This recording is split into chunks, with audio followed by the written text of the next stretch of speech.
Salut tout le monde, voici la boîte de Redmi A5 version globale. Comme vous pouvez le voir, elle est écrit dessus, caméra 32 mégapixels, 6,88 pouces et batterie 5200 mAh. Son prix tourne autour de 100 euros, version 64 Go. Et on va l'ouvrir ensemble et voir si les mérites sont pris ou pas.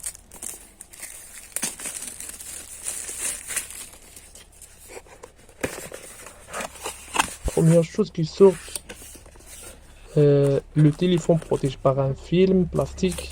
Et juste en dessous, on trouve tous les accessoires. On sort le téléphone. Petite précision, aussi bien la version globale de Redmi A5. Je vous fais un petit récap des pics avant d'entrer dans les détails. Capture principale de 32 mégapixels.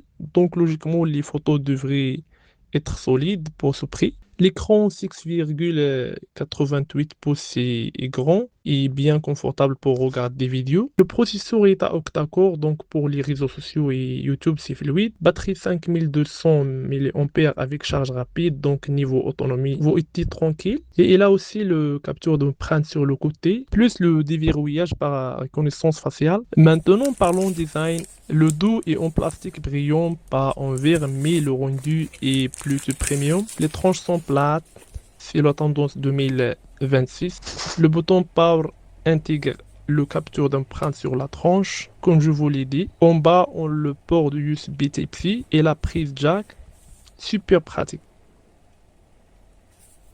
Et en haut, un second micro pour réduire le bruit. Le design est simple, mais solide pour ce budget. Pardon, on revient vite à la boîte pour voir ce qu'il reste. On trouve le coque transparent, le chargeur, le câble et l'outil pour la carte SIM. Par contre, pas d'écouteurs comme d'habitude. La coque est en silicone transparent et souple. Et il protège bien les boutons, le dos et les tranches, mais il ne protège pas totalement le bloc caméra qui dépasse. Donc si le téléphone tombe à plat sur le dos, l'objectif risque de se rayer ou de se casser. Faites attention. Ici on a l'outil ici, le chargeur et le câble sont rangés dans le carton. Le chargeur fait 15 watts, c'est mieux que 10 watts, mais en 2025 ça reste une charge lente. Il faut compter vers 2 heures pour passer de 0 à 100%. Le câble c'est USB type A d'un côté et de type C et de USB type C de l'autre. 1 mètre environ, il gère la charge rapide. On enlève le plastique de protection sur l'écran. L'écran est grand et confortable pour les films et séries. On appuie sur le bouton Power pour le premier démarrage. Ça met environ une minute sur le logo Redmi. On choisit la langue et mon conseil, n'insère pas la carte SIM et ne connecte pas le Wi-Fi pendant la config. Sinon les pubs vont s'afficher après et c'est pénible. On saute aussi le compte Google pour que la mise en route soit plus rapide.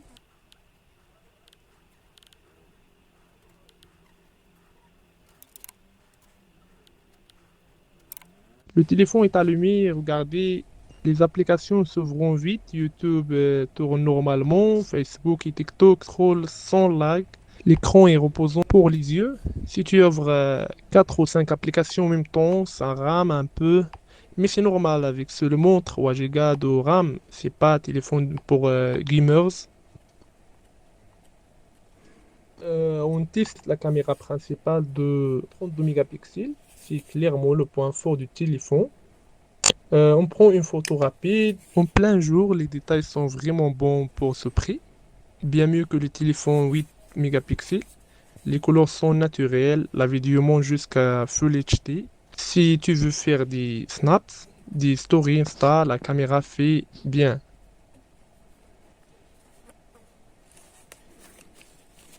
On met la coque, le téléphone devient un peu plus lourd, mais il est mieux protégé s'il tombe.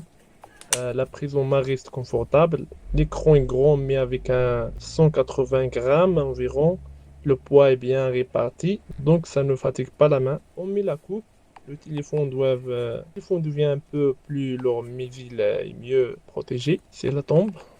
Comme Milacook, le téléphone devient un peu plus lourd et mieux protégé s'il tombe. La prise en main reste confortable, l'écran est grand mais avec un 180 grammes environ. Le poids est bien réparti donc ça ne fatigue pas la main. On va dans les paramètres. Android 14 avec l'interface HyperOS légère. La batterie tient bien une journée et demie en usage moyen. Et comme je vous ai dit, il a l'empreinte digitale et le déverrouillage par visage.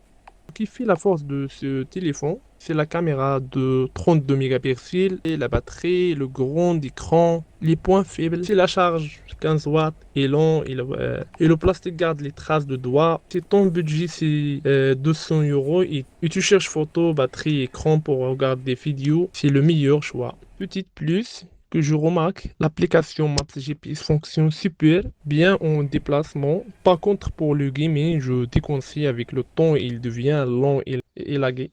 Dis-moi en commentaire, tu prendrais le Redmi A5 ou tu conseilles un autre téléphone au même prix. C'est ma première vidéo sur YouTube, j'attends de vos conseils et merci. N'oubliez pas le like et l'abonnement pour ne pas rater les tests des smartphones pas chers. À bientôt!